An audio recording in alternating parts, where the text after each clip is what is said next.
Kagoro was shocked to discover while driving. The white car ahead had been driving perfectly normally, but the next second, it slammed straight into the guardrail. At first, everyone assumed the driver had fallen asleep at the wheel, but when they approached the car, they made a grim discovery. The driver, Gunpei, had his eyes tightly closed. He was dead right there in the driver's seat. Seeing this, Shinichi immediately told Kagoro to drive ahead and cut the white car off to stop it. After everyone managed to bring the car to a halt, a girl pulled over right behind them. It turned out she was the victim's girlfriend, Riko. The two had planned to race each other on the highway. No one could have imagined that moments after setting off, something went wrong with Gunpei's car. Shinichi and Heiji quickly examined the body and noticed on Gunpei's neck there was a clear strangulation mark. It was almost certain that someone had strangled him from the back seat while he was driving. But a problem arose. They were all on a highway where stopping the car midway was impossible. What's more, when they cut off Gunpei's car just now, no other people were found in the vehicle. This left only one possibility. The culprit was in another car on the highway and had strangled Gunpei to death with a rope snare. Fortunately, though, the body was still warm.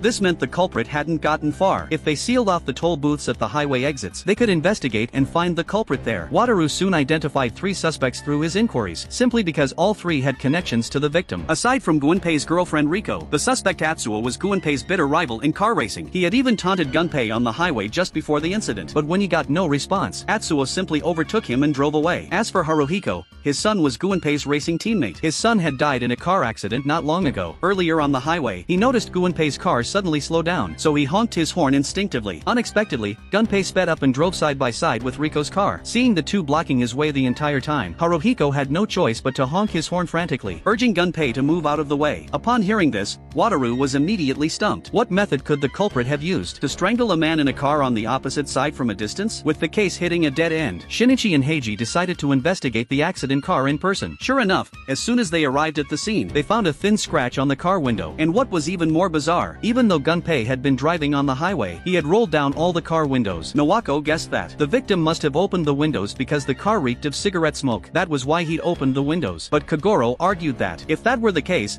opening them just a crack would have been enough. He then rolled the car window back up, and it was this very action that made Shinichi and Heiji look shocked in an instant. Right at the very bottom of the window, someone had cut 2 tiny holes. Seeing this clue, the two finally figured out everything. In fact, the culprit's murder method was quite simple. All you needed to do was prepare a fishing line in advance, thread it through the small holes at the bottom of the window, then pass it through the gap between the headrests, and tie the fishing line to the victim's tie. Once Gunpei rolled down the car window, the fishing line would automatically tighten and strangle him to death in the driver's seat. And the only person here capable of doing all this is none other than you, Riko. You must have secretly slipped some sleeping pills into Gunpei's drink before you set off. When he stopped at the service area to rest, you snuck into his car and tampered with it. And the reason you could get Gunpei to roll down the window was that when you drove side by side with him, you deliberately pretended you wanted to talk to him. As for the fishing line used in the crime, I believe right after Kagoro cut off his car, you were the first to rush over and retrieve the weapon, but the police sealed off the highway shortly after. So the sleeping pills you used to sedate Gunpei must still be in your car, untouched. Faced with the irrefutable evidence, Riko finally broke down and confessed to the crime. It turned out the reason she wanted to kill Gunpei was because her ex-boyfriend was none other than Haruhiko's son, Akira. This had made Gunpei extremely jealous. The two then agreed to a street race on a mountain road, but it unexpectedly started raining that day. Akira then lost control of his car due to a tire skid and crashed. To avenge her ex-boyfriend, Riko had set up this elaborate trap for Gunpei. She had wanted an eye for an eye, but as soon as she finished speaking, Shinichi immediately refuted her. It wasn't you who killed Gunpei in the end. He chose to die by his own will. Gunpei had a habit of placing his cigarettes on the dashboard, so when he reached for his cigarette, he must have felt the fishing line around his neck, yet he did nothing to remove the trap. Instead, he smoked a lot of cigarettes before his death. Deep down, he must have wanted to atone for Akira's death. So when he saw you pretending to talk to him, he rolled down the window without the slightest hesitation.